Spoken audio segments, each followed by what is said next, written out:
59 ध्यान दो इधर। जीरो ऑर्डर रिएक्शन किसको बोलते हैं? बहुत सिंपल है। अगर R से P बन रहा है, R रिएक्टेंट है, P प्रोडक्ट है, तो इसका जो रेट ऑफ रिएक्शन है, ठीक है, ये R सेम हो जाएगा, तो इसलिए मैं A ले लेता हूँ। A से P बन रहा है, ठीक है, तो इसका rate of reaction R equal to K, A raise to 0 होगा। ध्यान से सुन, ठीक है, R क्या है? Rate of reaction equal to K, A raise to 0 है। गुड तो R को क्या लिख सकता हूँ मैं? Minus d upon dt, that is K। Anything raise to 0 क्या होता है? 1। तो ये तुम्हारा क्या हो गया? Differential equation of zero order, differential equation of zero order. Clear है सबको? अभी देखो, नेक्स्ट देखो ध्यान से। चलो, तो इसके बाद हम लोग क्या करते हैं? इंटीग्रेट करते हैं। तो इंटीग्रेट करने के लिए सेम वेरिएबल को सेम साइड लेते हैं। तो माइनस डी ए अपॉन कुछ नहीं है ना, ए का वेरिएबल ही नहीं है, तो यहाँ पे 1 रखो, इक्वल टू के डी टी। बराबर है यहाँ तक? a is equal to तो kt इंटीग्रेट plus c। करते हैं, तो इंटीग्रेट करो दोनों साइड।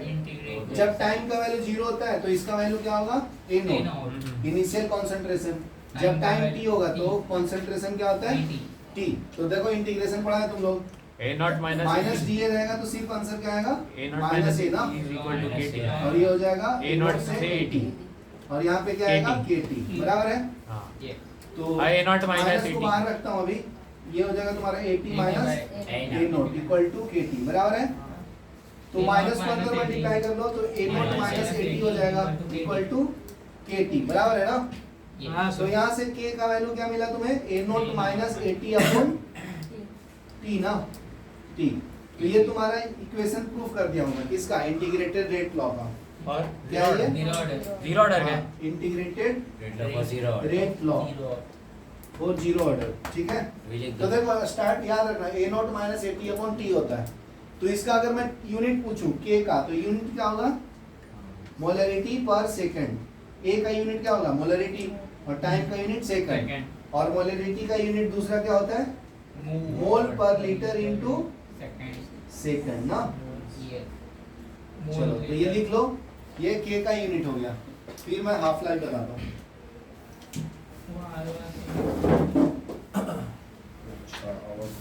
अभी हाफ लाइफ और जीरो ऑर्डर पढ़ेंगे, ध्यान से सुनो।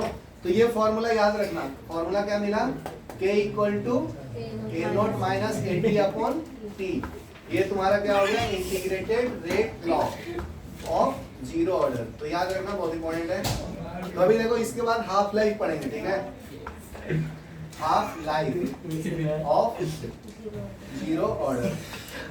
हाफ लाइफ को रिप्रेजेंट कैसे करते हैं हम लोग? टी हाफ से। बराबर है? तो हाफ लाइफ मतलब मान लो मेरा उम्र 100 इयर्स हो गया, अभी मैं 50 साल जी लिया हूँ, तो हाफ लाइफ कंप्लीट हो गया ना मेरा। हाँ हाँ। तो ए नोट को कैसे रखेगा? ए नोट ही रखो, इनिशियल वैल्यू है ना, मान लीजिए 100 है, तो हाफ इसका कर दूंगा तो कितना आएगा? 50 ना। तो ये हो जाएगा ए नोट बाई 2 के बराबर, मतलब 100 बाई 2 करेंगे तो कितना आएगा? 50। ठीक है निखिल, ध्यान से देखिए। तो ये वैल्यू जो तुम्हारा लिखा है, ये वैल्यू, ये इक्वेशन 1 में डाल दो। तो लिखो put the value of 2 in first, putting second in first, क्या मिलेगा बताओ? तो k equal to a naught minus 80 की जगह पे क्या लिखूं? A naught by 2। बराबर है? बाई t की जगह पे क्या लिखूं? t half. बराबर है? तो t हाफ को मैं इधर ले लेता हूं, इक्वल टू एलसीएम क्या आएगा? 2 आएगा। देखो ये मानो 2 का एलसीएम 2 ना, तो यहाँ पे 2 से मल्टीप्लाई होगा, तो 2 ए नोट माइनस ए नोट अपॉन k आएगा। k मैं नीचे ले लिया हूँ, तो देखो 2 माइनस 1 कितना होता है? ए नोट आएगा ना सिर्फ। देखो 2 ए नोट था माइनस 1 ए नोट, तो ए नोट बचेगा, नीचे 2 बचेगा के ऊपर। बराबर है? और ये दोनों मल्टीप्लाई होता है ना, तो k नीचे आएगा। ठीक है, तो t हाफ का फॉर्मूला क्या है एग्जैक्ट? ए नोट अपॉन 2k। तो अगर मैं यूनिट पूछूं k का यूनिट, तो k इक्वल टू क्या लिख सकते हो? ए नोट बाई 2 हाफ। तो k का यूनिट यहाँ पे क्या है?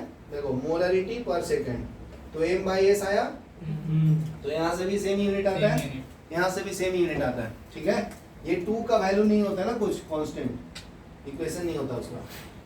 चलो ये लिख लो, फिर मैं नेक्स्ट बताता हूँ। सर रेट ऑफ रिएक्शन का यूनिट है हाँ रेट ऑफ रिएक्शन का यूनिट तो सिर्फ मोलरिटी है ना, हाँ मोलरिटी पर सेकेंड आता है, वो भी सेम ही है। हाँ सेम आता है। चलो लिख लो फटाफट। सब पार्ट बने करते चलो बेटा लो, चलो ग्राफ ड्रॉ करके बताओ क्या हो गया। अरे फोन गिर गया था। Rate law for zero order क्या है, k equal to a naught minus a t upon क्या है बोलेगा तुम लोग, t क्रॉस मल्टीप्लाई कर, तो के टी इक्वल टू क्या आएगा, ए नोट माइनस ए टी, तो ए टी को लेफ्ट में ले लो, तो ए टी इक्वल टू क्या आएगा, minus a T plus A not, A note, तो इसका स्लोप नेगेटिव है ना, स्लोप स्लोप नेगेटिव है तो ग्राफ ऐसे आएगा ना इसका, तो कंपेयर कर लो इसको y equal to minus M X plus C से ना, तो ये तुम्हारा स्लोप इसका क्या हो गया माइनस, तो दैट इज माइनस के, एक्स एक्सिस पे क्या है t, y एक्सिस पे क्या है 80, सुना है, तो ये ग्राफ हो गया तुम्हारा जीरो ऑर्डर का, लिख लो।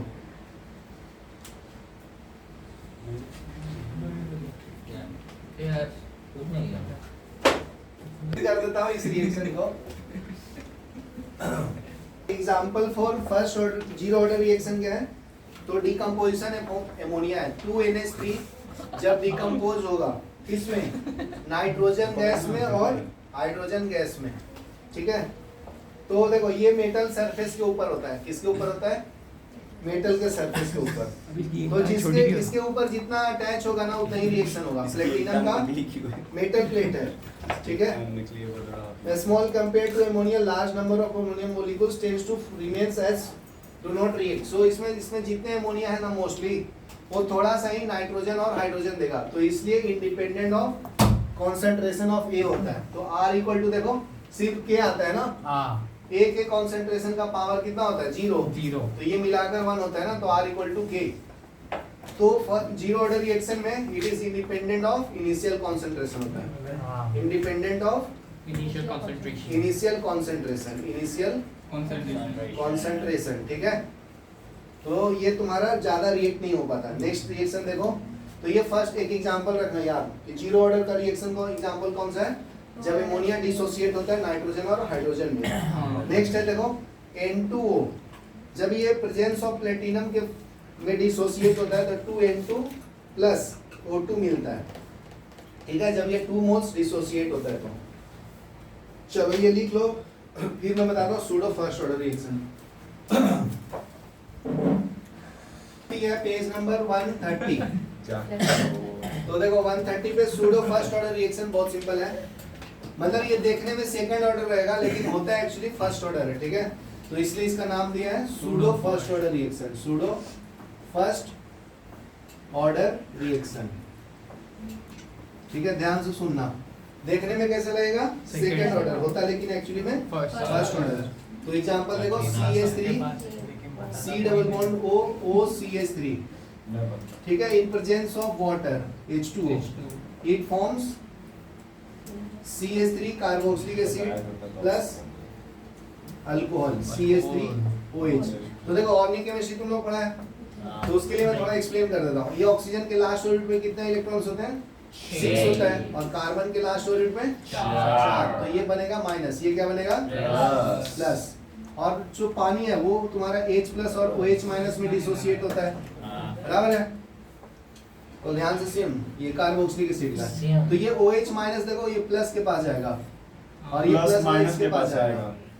तो यहाँ पे देखो इसको मैं एक्सप्लेन कर देता हूँ ऐसे, देखो ये CH3 है, C डबल बॉन्ड O, ये प्लस था ना, तो इसके पास OH ग्रुप आ गया, हाँ सर, बराबर है, और ये तुम्हारा माइनस था, इसके पास क्या है प्लस, तो ये देखो कार्बोक्सिलिक एसिड बन गया ना, मीथिल, तो ये तुम्हारा इथेनोइक एसिड हो गया, इथेनोइक एसिड, ये हो गया मिथेनॉल, अल्कोहल है ना, तो ऑल रहेगा तो अल्कोहल। अगर ऐसे नहीं बोल पाओगे तो ऐसे बोलो, CH3 को मिथाइल बोलते हैं ना, मिथाइल अल्कोहल, तो मिथाइल अल्कोहल कॉमन नेम हो गया, और ये तुम्हारा IUPAC, तो ये भी IUPAC। यहाँ तक क्लियर है। तो देखो यहाँ पे मैं वाटर लिया हूँ, तो बोलते हैं ना कि केमिस्ट्री में जो सॉलिड है और लिक्विड है उसको कैसे ट्रीट करते हैं हम लोग, कांस्टेंट की तरह, ठीक है। तो इसका रेट ऑफ रिएक्शन क्या आएगा, R इक्वल टू के concentration of this CH3 C double bond O CH3 बराबर है, इनटू H2O आएगा ना। लेकिन ये पानी है ना, पानी वाटर, हाँ ये लिक्विड फॉर्म में है, हाँ तो इसको कांस्टेंट की तरह ट्रीट करेंगे। हाँ। तो देखो ये कांस्टेंट K और ये नया कांस्टेंट, इसको नया मैं ले लेता हूँ K constant डैश, ठीक है। तो K मिलाकर dash। क्या आएगा, K इंटू K डैश, तो concentration of CH3 C double bond O CH3 बचेगा ना सिर्फ, ठीक है। तो इसको मल्टीप्लाई करो तो एक नया कांस्टेंट आएगा, तो R equal to K CH3 C double bond O CH3 के कॉन्सेंट्रेशन के ऊपर डिपेंड करेगा। तो इसको बोलते हैं हम लोग सूडो फर्स्ट ऑर्डर रिएक्शन। देखो देखने से लग रहा है ना सेकंड ऑर्डर रिएक्शन है, concentration of this into this is 1 2 हो गया ना। देखो इसका पावर 1 है, इसका पावर 1, तो x प्लस y का वैल्यू कितना आया, 2 आया। तो सेकंड ऑर्डर दिखने में लग रहा है, लेकिन होता है एक्चुअली फर्स्ट ऑर्डर, ठीक है। तो ये लिख लो, फिर मैं नेक्स्ट बताता हूँ। देखो नेक्स्ट है 131, ठीक है, कोलिजन। तो इसका नाम क्या है, collision theory, collision theory of bimolecular reaction, ठीक है। तो देखो, तो इसका फर्स्ट पॉइंट है तुम्हारा कोलिजन बिटवीन रिएक्टेंट मॉलिक्यूल्स, ठीक है। तो कोई भी रिएक्शन होता है तो क्या होता है, आपस में रिएक्ट करते हैं ना। तो कोलिजन बिटवीन रिएक्टेंट मॉलिक्यूल्स, ठीक है। तो ध्यान से देखो, chemical reaction occur at a result of collision between reactant species, तो आपस में रिएक्शन करता है रिएक्टेंट, साथ में रहो, ठीक है। It may be expected that rate of reaction is equal to rate of collision. तो इसका जो रेट होता है R क्या होता है, रेट ऑफ रिएक्शन, तो ये equal to rate of collision के बराबर होता है, equal to rate of collision के बराबर होता है, ठीक है। तो नेक्स्ट देखो, for gas phase the rate of collision is for more and many power of the tens compare to the observe rate, ठीक है। तो इसमें मेन पॉइंट यही याद रखो, रेट ऑफ रिएक्शन जो होता है रेट ऑफ कोलिजन के बराबर होता है। तो नेक्स्ट पॉइंट है एक्टिवेशन एनर्जी, नेक्स्ट है एक्टिवेशन।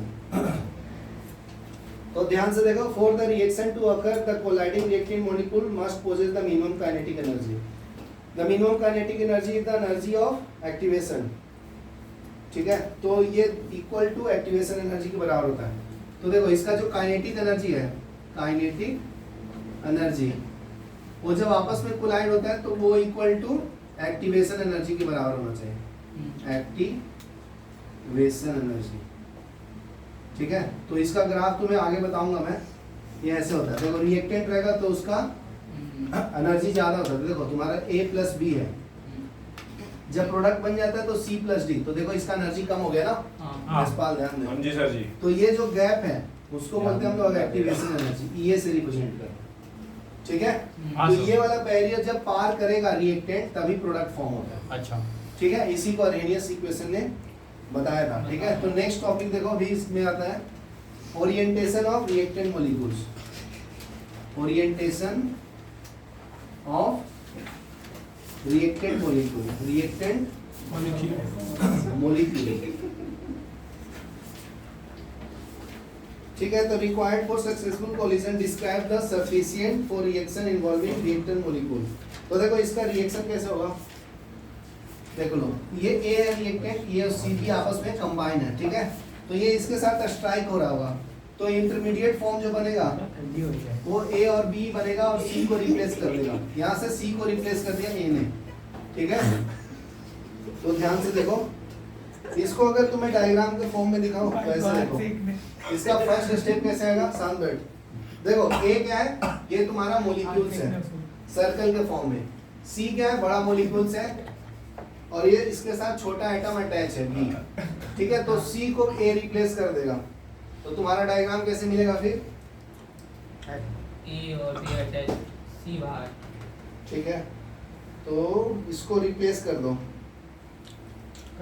ये गलत दिखा दिया क्या, एकदम गलत है। ठीक है। तो ये रिप्लेस कर देगा तो A बाहर आ जाएगा ना, हाँ, A के साथ ये B A और B बाहर आपस में आएगा ना। अटैच होगा और C बाहर आ जाएगा ना, ठीक है। दूसरे फॉर्म में दिखाना तो कैसे दिखाएंगे, ये ए एटम है, इसके साथ छोटा एटम बी कनेक्ट है विद बिग मॉलिक्यूल सी। ठीक है, तो ए बी आपस में कनेक्ट हो जाएगा, ठीक है, और सी बाहर निकल जाएगा। By product. तो ये कैसे बनाएंगे? ठीक है, ये बड़ा आइटम छोटे वाले के साथ अटैच है, ए बी और सी बाहर आ गया। ठीक है, तो इसको ओरिएंटेशन बोलते हैं। कौन किसके साथ कोलाइड करेगा उसको बोलते हैं ओरिएंटेशन। फिर वो भी ए और सी अटैच होने चाहिए। हाँ, ये सी है ना, ऊपर वाले का हाँ वो सेम ही सेम बन गया। ठीक है, नेक्स्ट देखो, नेक्स्ट है पोटेंशियल एनर्जी बैरियर। तो देखो ये जो मैं एक्टिवेशन एनर्जी दिखाया, तो ये उसका बैरियर होता है ना, हाँ। ये जब तक कंप्लीट नहीं कर पाएगा तब तक प्रोडक्ट नहीं बनेगा। बनता है। ठीक है, तो ओ। ये बैरियर को पास करना पड़ेगा तुम्हें। तो उसके बीच में कॉम्प्लेक्स Next- बन के रह जाता है क्या? हाँ, इंटरमीडिएट बन जाता है नहीं तो नेक्स्ट इसका पॉइंट है potential energy barrier. Potential energy barrier, तो देखो इसमें इसका इंटरमीडिएट फॉर्म होता है, जैसे A प्लस सी बी आपस में कनेक्ट है, तो इसका इंटरमीडिएट या प्रोडक्ट बना सकते हो, सी को बाहर निकाल सकते हो। ठीक है, during a course of collision new bond AB is form develop at the same time CB breaks. ठीक है, जब AB फॉर्म होता है, ये तुम्हारा क्या है? फॉर्म। ठीक है, तो यहाँ पे इसका ब्रेकिंग हो रहा होगा ना, ब्रेकिंग ऑफ बॉन्ड। ठीक है, नेक्स्ट देखो, तो बीच में क्या बन रहा होगा? कॉम्प्लेक्स बन रहा होगा। ठीक है, जैसे ये बाहर जा रहा है C, तो उस टाइम ये A अटैच होगा ना, तो देखो A plus C bond B, तो ये कॉम्प्लेक्स इसका कैसे आएगा? A C के साथ अटैच होगा और ये बाहर निकल रहा होगा ना। ठीक है, B को निकालना है, तो B को बीच में रखो और C को बाहर रखो। ठीक है, क्योंकि ये जा रहा है ना, लिविंग ग्रुप है। हाँ। ठीक है, तो इसको बोलते हैं activation energy. The reacted molecules need to climb up and overcome this before getting convert into product, that is called activation energy. तो ग्राफ देख सकते हो, यही ग्राफ है नेक्स्ट इसका। ठीक है, तो इसका ग्राफ सेम दिखा देते हैं, तो इसी को बोलते हैं पोटेंशियल एनर्जी बैरियर। चलो लिख लो, तो इसको किसने दिया था? अर्हेनियस ने बताया था ये इसके बारे में। ठीक है, तो अर्हेनियस इक्वेशन बहुत इंपॉर्टेंट है, मैं एक्सप्लेन करता हूँ। चलो लिखो। ठीक है, तो अभी देखो अर्हेनियस इक्वेशन जो पढ़ा रहा हूँ बहुत इंपॉर्टेंट है, ध्यान से सुनो। तो इसको बोलते हैं अर्हेनियस, नाम साइंटिस्ट का था अर्हेनियस, तो इनके नाम पे ये इक्वेशन का नाम रख दिया। तो ये रेट कांस्टेंट और टेम्परेचर के बीच में डिफरेंस बताता है, मतलब रिलेशन बताता है। तो K equal to A e raise to minus E upon RT। ठीक है, तो ध्यान से सुनो, K क्या है तुम्हारा? Rate constant. ठीक है, A क्या है? नहीं, ये एक्टिवेशन एनर्जी है, एक्टिवेशन एनर्जी। ठीक है, A क्या है? फ्रीक्वेंसी फैक्टर, कितना मॉलिक्यूल्स एक साथ रिएक्ट कर रहा है निकिल, उसको बोलते हैं A। A क्या है? Frequency factor. तो नीट पे यही क्वेश्चन आएगा, व्हाट इज A? तो ये क्या है? फ्रीक्वेंसी फैक्टर, कितना मॉलिक्यूल्स एक टाइम में, एक सेकंड में रिएक्ट कर रहा है, उसको बोलते हैं फ्रीक्वेंसी फैक्टर, उसको A से रिप्रेजेंट करते हैं। ये एक्टिवेशन एनर्जी है। R क्या है? Gas constant. टेम्परेचर और T क्या है? कैपिटल T टेम्परेचर है। तो ध्यान से सुनो, अगर मैं टेम्परेचर को बढ़ाऊंगा तो रेट कांस्टेंट बढ़ेगा कम होगा? गिरेगा। बढ़ेगा, नहीं, क्योंकि ये नेगेटिव है ना, समझा क्या? नेगेटिव हो गया, ये पॉजिटिव हो जाएगा। देखो इनवर्सली अच्छा हाँ, प्रोपोर्शनल है, नेगेटिव साइन है ना। लेकिन नेगेटिव साइन है तो बढ़ेगा। ठीक है, तो प्री एक्सपोनेंशियल फैक्टर भी बोलते हैं इसको। फ्रीक्वेंसी फैक्टर को क्या बोलते हैं? Pre exponential pre factor. Exponential factor. तो मेन यही पूछता है A क्या है, क्योंकि यही कंफ्यूज होते हैं सब इसलिए। ठीक है, बाकी तो सब पता है सबको। ठीक है, तो pre exponential factor in the rate constant have same unit in the case of first order reaction. तो यूनिट क्या होगा? फर्स्ट क्वेश्चन यही है, A का यूनिट क्या होगा? Same, that is equal to K। तो K का यूनिट फर्स्ट ऑर्डर के लिए क्या होता है? सेकंड इनवर्स होता है। तो A का यूनिट क्या आएगा? फर्स्ट क्वेश्चन J यूनिट का। ठीक है, A का यूनिट और K का यूनिट सेम होता है, किसके लिए? फर्स्ट ऑर्डर के लिए, याद रखो। सेकंड क्वेश्चन, ठीक है, besides A found to be related to frequency graph। तो इसको देखो, मैं अभी तुम्हें ग्राफिकली रिप्रेजेंट करके बताता हूँ। देखो ये इक्वेशन दिख रहा है सबको, तो मैं लॉन बोथ साइड लेता हूँ। क्या करूंगा? Ln, taking ln both side, both sides. तो क्या मिलेगा बताओ? Ln of K equal to ln of a into e raise to minus e upon RT आएगा। तो इसको सिंप्लीफाई करना है, log a इंटू n दिख रहा है तुम्हें, तो इसको मैं ln of a plus ln of e raise to e by RT लिख सकता हूं। तो यहाँ पे रूल अप्लाई करना, log m raise to n equal to n log of m आएगा, बराबर है। तो ये पावर बाहर आ जाएगा ना, तो ln of a minus e upon RT मिलेगा। ln e to the base e क्या होता है, 1 होता है, ठीक है। और ये बनेगा ln ऑफ k। तो फाइनल इक्वेशन क्या मिला, ln of k equal to ln of a minus e upon RT, बराबर है यहाँ तक। तो अगर मैं इसका ग्राफ पूछूंगा तो देखो ये y equal to c minus mx है ना, तो इसका नेगेटिव ग्राफ आएगा ऐसे ना, क्योंकि स्लोप क्या है, नेगेटिव। y एक्सिस पे क्या है तुम्हारा, ln of k, x axis पे क्या है, क्या 1 अपॉन t है। ग्राफ कांस्टेंट तुम्हारा वैल्यू ये है ना, m का वैल्यू, तो m तुम्हारा क्या मिल गया, माइनस ये upon r, temperature 1 upon t है, बराबर है। यहाँ तक क्लियर है सबको। अभी देखो मैं एक रिलेशन बताया था ln ऑफ k में और log में, 2.3 देखो ये रिलेशन होता है, इसका बेस क्या होता है e और इसका बेस क्या होता है n। हम लोग रियल लाइफ में यही यूज करते हैं क्योंकि इसका कैलकुलेशन करना इजी होता है log k का, ठीक है। तो इसको और सिंप्लीफाई करूंगा तो 2.303 log of k equal to 2.303 log of a minus ये अपॉन RT। यहाँ तक क्लियर है सबको। अभी मैं दोनों साइड डिवाइड करूंगा 2.303 से, क्या मिलेगा बताओ, ये आ जाएगा log of k equal to log of a minus ये अपॉन 2.303 RT, बराबर है। तो इसका भी अगर मैं तुमसे ग्राफ पूछूं तो ग्राफ तो सेम ही आएगा ना, ऐसा ही आएगा, सिर्फ इसका स्लोप चेंज हो जाएगा। स्लोप क्या हो जाएगा, चेंज हो ये जाएगा। वाला पार्ट क्या होगा, माइनस ये अपॉन 2.303 r, और x एक्सिस पे ग्राफ क्या होगा 1 अपॉन t, y एक्सिस पे log ऑफ k, ठीक है। तो देखो इनवर्सली प्रोपोर्शनल दिख रहा है अभी तुम्हें, k is inversely proportional to temperature.